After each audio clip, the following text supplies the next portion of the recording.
our president, Sandro Poscaini, he was looking for a place where to grow the Corvina grape and see where appassimento method could be used, like in North Italy, like Valpolicella we do. And he saw the potential in Argentina. So at the beginning of the 80s, they acquired land, and today, indeed, we have a winery over there, and we make appassimento wines with the same methodics, drying of the grapes, but also basic wines in Argentina. Again, a funny story to share. There was a blind tasting of old vintages of Amarones and a lot of competitive Amarones as well in Estonia, where I am actually coming from. And surprise, surprise, the winner came out our Corbec, which was a black sheep that we hid it in between of the other Amarones. And they really didn't discover that it is actually Argentinian wine.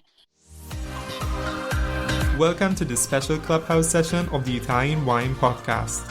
Listen in as members of the Italian wine community engage in fascinating conversations about contemporary wine topics. If you enjoyed the show, please consider donating through ItalianWinePodcast.com, and remember to subscribe and rate the Italian Wine Podcast wherever you get your pods. Hi everyone, this is Beatrice welcoming you to the Italian Wine Clubhouse Ambassadors Corner, one of the top-ranked shows on Italian Wine Podcast. Here, our ambassadors get the mic to interview their favorite producers with total freedom. And if you miss it live, no worries. It's all recorded and dropped later on the Italian Wine Podcast. Our guest host today is Darya Nagornyak. Darya is a wine development manager at Almawine Group in Astana, Kazakhstan. Darya is also a wine educator and the vice president of the Kazakhstan Sommelier Association. Today, she's going to interview Kaidi Kerdt from Masi. So, Kaidi, Darya, how you doing, girls? Hello. Everything okay, fine. Perfect. So, Darya, are you ready for our ritual question? Sure. Perfect. So how did you discover the wines of Masi and how did you meet Kaidi? So I work in an Almawine company, and Masi is one of important producer in our portfolio, Italian portfolio. So for me, it's quite interesting to know more about this wonderful producer. And I met Kaidi this year on Venetian in Verona. Perfect. So for me, it's time to meet myself. Now I'm turning over the floor to you, Darya. Have a nice interview, guys. Thank you. So let's start.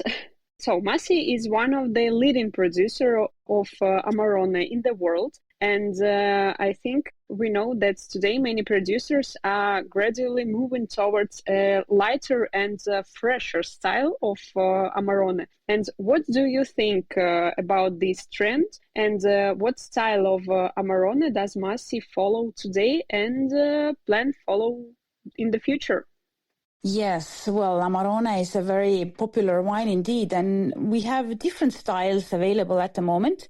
But I have to say that being a very historical producer, Masi is very keen to protect also the traditions of Veneto region. So we try to always make Amarone in respectful of ancient methodics of appassimento. So maybe our Amarone will never be as easier or easy style, easy drinking wine, because we always try to make it as it was already over 2,000 years ago, when first the sweeter Amarones were born. So our style of Amarone is more mature, but at the same time very fruity, elegant, with the softer tannins. And we are proud to make actually 5 different Amarones. So I think today in our portfolio, we are able to offer for every consumer a suitable product. Because we make a classical, which is more easygoing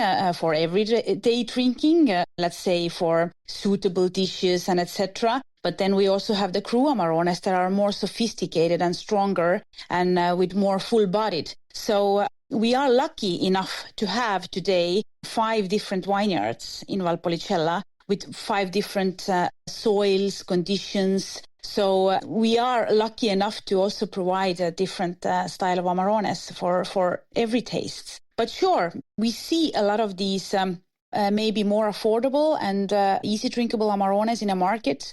It is a trend that is there, but for the family of Poscaini and for Masi, traditions and keeping traditions are very important. which means also that we always use our local grapes, Corvina, Rondinella, Molinara, Osoleta, and we try to keep the appassimento process of drying of the grapes even longer. So those who like the real, genuine Amarones, definitely Masi is their producer. So you try to keep a more like a traditional style. It's more representative for Masi, sure? Yes, yep. Yes. Traditional style is something that we always try to preserve because it is the part of the history. And you know that Masi has been making Amarone wines already more than 250 years. So tradition is a big part of our way of working. Okay, get it. Thank you very much. And the next question is about Campofiorin. And I think that we are quite familiar with the term ripasso, but in Campofiorin, you use a little bit different method. Yep. And what the difference between ripasso and production of Campofiorin? Well, to answer this question, I have to start a little bit from the beginning because indeed, Campofiorin was the first ripasso wine that was created in 1964 by the father of our president, Sandro Boscaini. At that time, to make a ripasso wine, it meant that we used the must or the leftovers of the Amarone and we poured the young wine on top of it. So I have this really, let's say, easy explanation or comparison. When you make tea at home and you use, for example, a Lipton package, you make the first package of tea and you reuse it for second and third time, the tea will lose a lot of the taste and aromas and it's spotty. So ripasso is kind of the same. It's like a second package of tea because we used the must of Amarone production. And at that time, it was very popular. And thanks to the family Boscaini, ripasso today is a DOC wine.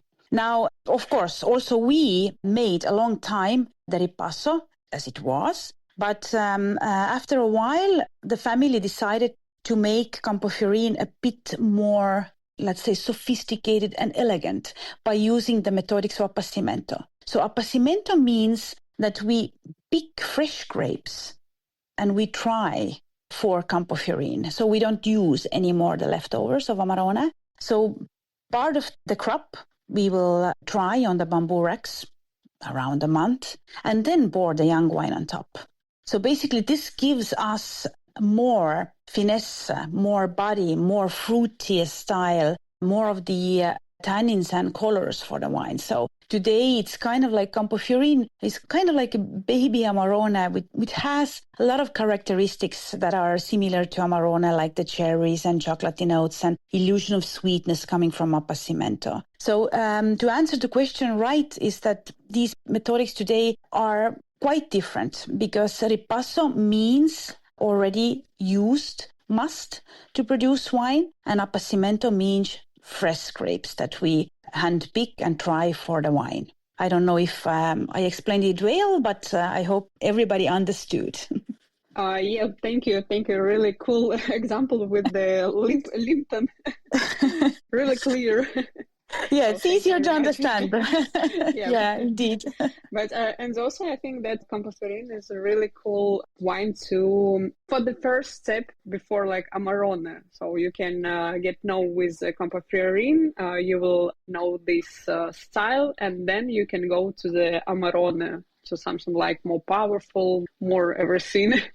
Yeah, and I have to add that Campofiorin is because of this appassimento method, it's a very unique wine that it really it's so universal. It can really match with basically every mood, every food, every style of the event, because there are many people who enjoy this kind of a style of wine that Campofiorin is. It's kind of like an iconic super Veneto wine today. And not only it is good to compare it with food and have it on its own, but it's also a very good wine for aging.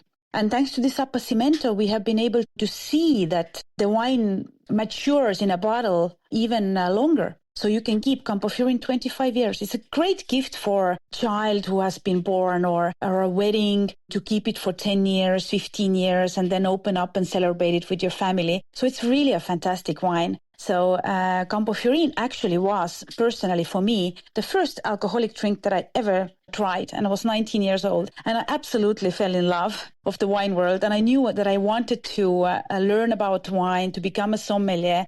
And it's kind of, for me, like a fate, because today I'm sitting here and talking to you, and I am the member of the export team of Masi. So really a wine that brings together a lot of emotions, great friends, great feelings, and a bottle that definitely should be on every celebration table.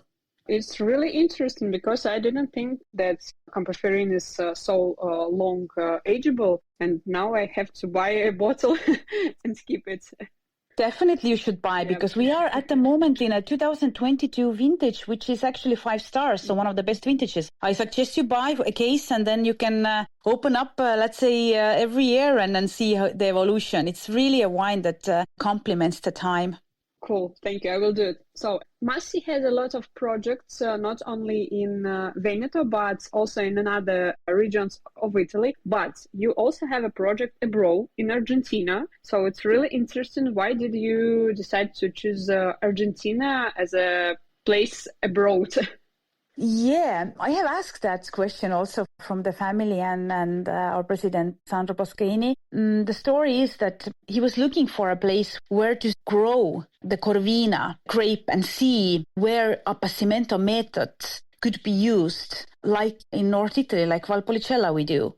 And he saw the potential in Argentina. The climate conditions, the soils could be perfect for growing, for example, Pinot Grigio and Corvina. So at the beginning of 80s, they acquired land, and today, indeed, we have a winery over there. And we make appassimento wines with the same methodics, drying of the grapes, but also basic wines in Argentina. The altitude, being up in the heights, also the sun exposure, the conditions, they really suit very well for the Corvina grape, which is a delicate grape to grow elsewhere. So all of these things together, I think the family made a good decision to go to Argentina. You should try our Corvina. It's kind of like Amarone style of wine from Argentina, and it can really shock you how similar it can be in terms of the taste and balance of the Amarones from Italy. I have, a funny story to share. There was a blind tasting of old vintages of Amarones and a lot of competitive Amarones as well in Estonia, where I am actually coming from. And all of our most top title sommeliers in that blind tasting. And surprise, surprise, the winner came out, our Corbec, which was a black sheep that we hid it in between of the other Amarones. And they really didn't discover that it is actually Argentinian wine, because the balance was so fantastic and great. So yeah, today we have proven that you can make great wines with Italian style in Argentina. Mm-hmm. So it's quite fair to say that Argentinian wine will really in Italian style, yeah? We have a wine that is called Tupungato. And I always throw the line between Tupungato is a dance between two. And we kind of also have a dance between two cultures, Italian, Argentinian, and dance between two grapes, native grapes, one from Italy, Corvina, and the other Malbec. Because using or making the wines in Argentina, it always means that we mix them together with the Argentinian varieties. So with white wine, we have Torrontés and Pinot Grigio. For red wine, we have Corvina and Malbec. So it's a dance between two cultures, two grapes. And the outcome is actually a fantastic. It's kind of like it's passo doble. Okay, thank you. I got it. And could you please briefly, is there any differences in working approach with Corvina in Argentinian terroir compared to Italy, both on the vineyards and on the winery? Which challenge you faced with in Argentina? I don't have the exact, of course, answers to these questions, because I might be not the perfect person to explain it, as the winemakers would know better. But of course, always the challenge is the climatic conditions. But luckily enough, Corvina has adjusted very well in Argentina. So we have not had any issues of running into the obstacles. Maybe nowadays, the most influencing part is the climate that is changing a lot, also in Italy, that can make a vintages difficult. But otherwise, I think Corvina has adapted very well for the Argentinian conditions. So we have not faced any problems or issues in regards to that. Of course, you have to be aware of hail or heavier climatic conditions, but it is basically everywhere. But for more specific answers, I guess I have to turn to my or our winemaker to share this information. But as far as I know, we are quite comfortable at the moment with Corvina adaptation. Which one do you prefer more, Argentinian or Italian Corvina? It's a good question. Tricky question. It's a tricky question. I have to say that I really enjoy our Corbec, which has a big part of Corvina and less Malbec in a cuvée. It really is a fantastic combination because from Malbec you get these smoky nose and stronger aromas, and then the Corvina comes in with the cherry notes. It's a fantastic combination. So I love Corbec. So I guess if I have to say today, what could be one of my favorites from Argentina, definitely Corbec. And Argentina has amazed me lately, let's say, in a Masi point of view, because we have been able to get the wine in a perfect quality at the moment, because the wines already are old enough and giving a very quality-wise juice. So, Corbec would be my answer at the moment. So I have to try it. Definitely, you have to. That's the next must thing to do. Absolutely. And is Masi planning new international projects in other countries? And maybe there are any regions or terroirs today that you find especially interesting for your future development?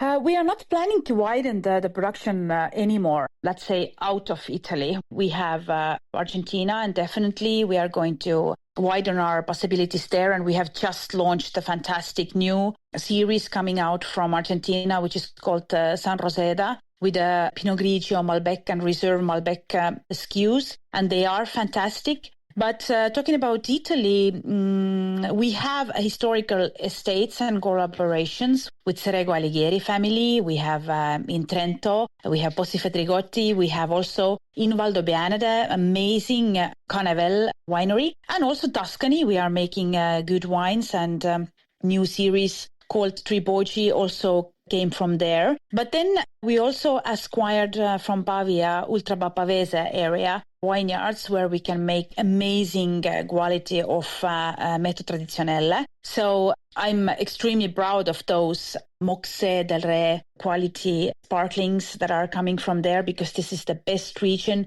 to grow Pinot Noir. So we have launched many new, let's say, appellations inside Italy. And I'm sure that if there is something interesting, the family will definitely grab the opportunity. But at the moment, we do have a large production and variation of different areas. So what we need to do is to really keep the quality level high and then focus on those vineyards that we have. So I think that after this interview, you have a lot of wines to try, because you have to try this Argentina. You have to try to keep Campofiorin longer. And of course, now you definitely have to also try the Ultra Bapavese area sparklings from us, which are amazing. And one novelty I have to also mention, because, I mean, Prosecco is very popular. Everybody knows Prosecco area and etc. But also there, thanks to the fact that we have very unique single estate vineyards, we are able to produce cru level Proseccos with zero dosage. And these are also very limited production of wines that are worth to try. So as you see inside Masi and in the family, the protection of the quality and traditions is very important. So what our technical group is doing and will continue to do is to always focus on local native grape varieties, the traditions that we have in winemaking, keeping those alive and introducing to not only Italy, but all over the world. So thank you very much. And I think that you quite answered my next question, because it's really interesting to understand what makes a wine of Masi recognizable, because you have a lot of projects in different regions. And I think that family has to have some common style maybe or philosophy that will unite all these projects? Yeah, the philosophy is the fact that the family shares a very deep respect and passion towards everything that they do, towards the land, towards the nature, what it can give us. So we try to use it, keep it. And it is I'd say that even I am very proud to work inside Masi team and in the family because I see that passion. And with passion, you can also have the results. It's not about the quantities, how many bottles you are producing or making Amarone or wine of that matter. It's the quality that you are doing and the love of the land that you are showing. So the Venetian values are very deep and very important for the family. And that's the common philosophy that we are using. A good example is also the fact that today there is a grape variety, Osoleta, that is again allowed to be a part of Valpolicella red wines. And it is thanks to family Boscaini that rediscovered the grape and made clones. And today we are one of the biggest producers of Osoleta grape in Valpolicella. So this philosophy will definitely continue over the generation and generation, keeping alive the Venetian traditions, Venetian roots, winemaking, and the local grape varieties. Yeah, thank you. I think that it's a really, really good way to have like your own legacy, to keep a tradition and to produce cool wines. Yeah. And I have a last question. It's my favorite question. Please tell me, what is your favorite wine in Masi, of course, and despite Masi? What do you like? What do you prefer? What do you drink every day? At the moment, I have to say I love one of our cru Amarones, which is called Campolongo di Dorbe. It's a single estate. And it is like a feminine style of Amarone with a lot of chocolatey notes and full body. So that's one of my favorites, definitely from our portfolio. For otherwise, at the moment, I'm in a sparkling mood. So I love a good bottle of champagne, indeed, or Cremant, or then our Moxedere, which is fantastic quality. And worth to mention, last but not the least, our Conte Federico Trento Doc Reserve is amazing. That's one we tasted on Vinitaly, yeah? Yeah, exactly. Yes, also... it was fantastic. That's fantastic wine. Really delicious. Yeah. Thank you very much. I also really love Masi wines, and we're really happy to work with you. So I hope that it was really interesting, because for me it was interesting. I had a lot of new information about Campofiorin, and it was really interesting about Argentina. And also you grow another grape varieties in Argentina, not only Carvina, but also Barbera, as I read. We only use at the moment Corvina, we use Torrontés, we use Pinot Grigio. So these are the 3 grape varieties at the moment that we are officially using and growing. But of course in Argentina they grow Barbera, and so you can find it, but we at the moment stick to the roots that we are having. Okay, thank you. So I think that's we could finish. Yes, of course. I want to thank you for this opportunity, and I hope that your summer will be full of good wines, and it's being amazing to be able to be present in Kazakhstan market. And I wish everybody only the best wine choices and tastes for this summer. Thank you very much. Thank you so much, Darya, and thank you so much, Kaidi. That was such a fun interview, really. You guys are wonderful, so thank you. For those who are interested to participate, just send us a DM through our Instagram or mail our Italian Wine Podcast producers at info@italianwinepodcast.com. Thank you so much again, everyone, for listening in, and thank you so much again, Darya and Kaidi. That was a wrap from Italian Wine Podcast. Ciao, ciao! Thank you, ciao! Thank you, bye-bye. Listen to the Italian Wine Podcast wherever you get your podcasts. We're on SoundCloud, Apple Podcasts, Spotify, Spotify, Himalaya FM, and more. Don't forget to subscribe and rate the show. If you enjoy listening, please consider donating through ItalianWinePodcast.com. Any amount helps cover equipment, production, and publication costs. Until next time, cin cin.